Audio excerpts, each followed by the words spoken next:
इतिहास के पन्नों से प्रोग्राम में आपका स्वागत है। आपके साथ मैं हूं जाहिदा सुलेमान। पृथ्वीराज चौहान भारतीय इतिहास का वो बड़ा नाम है जिस पर ना सिर्फ भारतीय संस्कृति को नाज है, बल्कि उन्होंने चौहान वंश का नाम भी भारतीय इतिहास में हमेशा के लिए अमर कर दिया। पृथ्वीराज चौहान के बाद कोई भी हिंदू राजा उनकी कमी पूरी नहीं कर सका।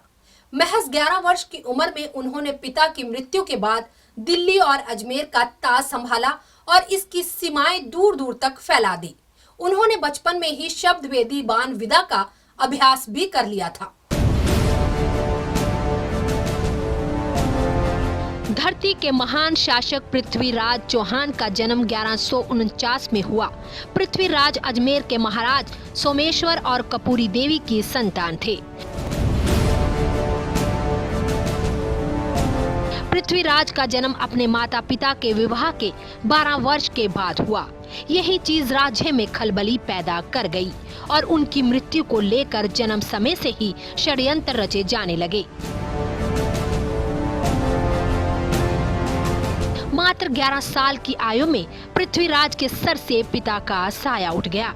उसके बाद भी उन्होंने अपने दायित्व अच्छी तरह से निभाए और लगातार अन्य राज्यों को पराजित कर अपने राज्य का विस्तार करते चले गए। पृथ्वीराज चौहान ने बचपन में ही शब्द वेदी बाण विद्या में महारत हासिल कर ली थी, जिसकी मदद से बिना कुछ देखे ही सिर्फ आवाज के सहारे निशाना लगाना उनकी खूबी में शामिल हो गया था। इस वीर योद्धा को बचपन से ही तलवारबाजी और घोड़सवारी का शौक रहा। पृथ्वीराज के बचपन के मित्र चांद बरदई उनके लिए किसी भाई से कम नहीं थे। चांद बरदई तोमर वंश के शासक अनंगपाल की बेटी के पुत्र थे।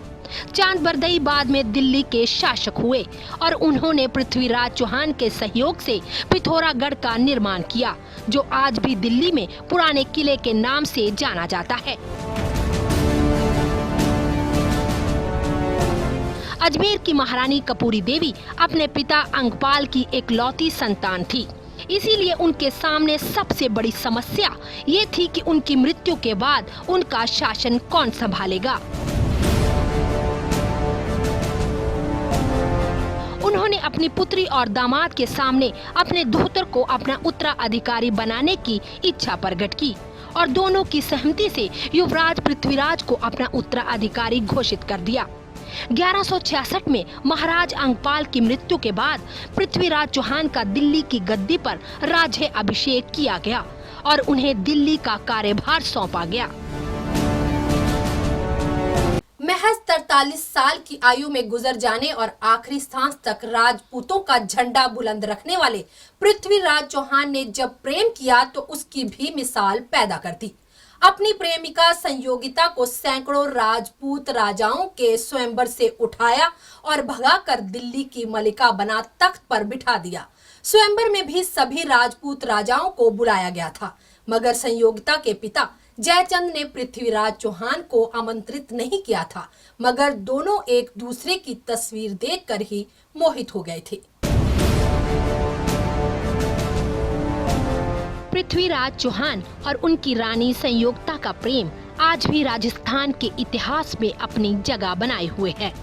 दोनों एक दूसरे से बिना मिले केवल तस्वीर देखकर ही एक दूसरे के प्यार में मोहित हो चुके थे।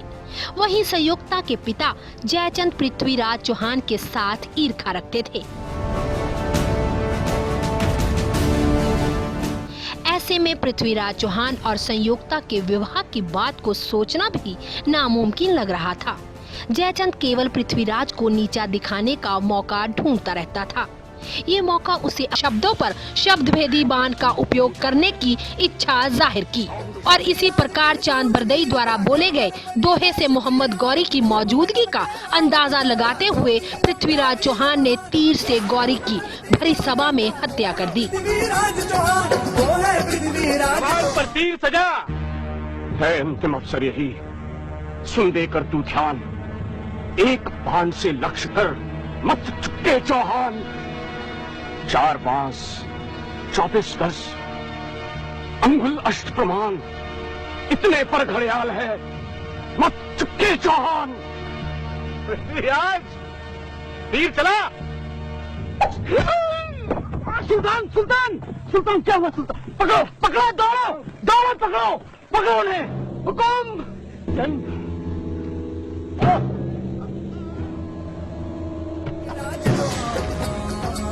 इसके बाद अपनी दुर्गति से बचने के लिए दोनों दोस्तों पृथ्वीराज चौहान और चांद बरदई ने एक दूसरे की जीवन लीला समाप्त कर दी। जब संयोगता को ये खबर मिली तो उसने भी अपना जीवन समाप्त कर लिया। क्षमा, क्षमा, हुकुम।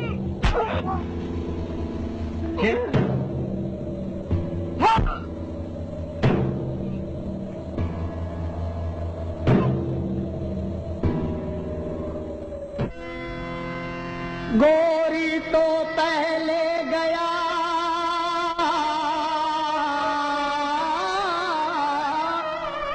गोरी तो पहले गया, गए चंद चौहान, प्राण गए तो क्या हुआ, बची वीर की आन, तिनके से तिनका जुड़ा।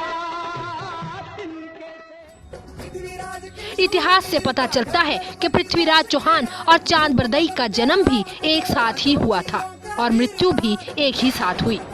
आखिरी हिंदू राजा पृथ्वीराज चौहान की यादगार उनके जन्म स्थान अजमेर में ही बनाई गई, जहां आए दिन सैकड़ों सैलानी जाकर वीर योद्धा पृथ्वीराज चौहान को श्रद्धांजलि अर्पित करते हैं। राजस्थान में पृथ्वीराज चौहान से संबंधित यादगारें खुद पृथ्वीराज चौहान की बहादुरी और जिंदा दिली को बयां करती नजर आती हैं।